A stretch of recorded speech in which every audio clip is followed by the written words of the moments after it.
त्या दुसऱ्या टप्प्याची सुरुवात आहे ज्ञानदेवे रचना पाया.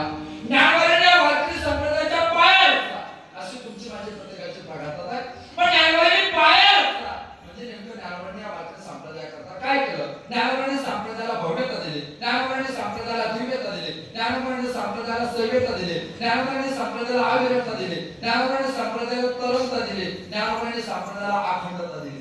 चैतन्य घनता निर्माण करणारे साधू म्हणून आपण मुक्त कैवल्य तेजोनिधी कैवल्य करता जाते माऊली महाविष्णू ज्ञानोबांकडे पाहतो.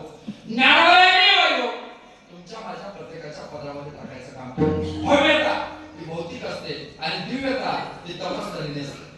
भव्यतेची भूमिका वेगळी असते आणि दिव्यतेची भूमिका वेगळी असते. आपण कधी जर आग्र्याला गेला शक्यतो जाऊ नका, मला संशय तो आग्र्याला जाणार लोकांना याचा मूड येणे काय.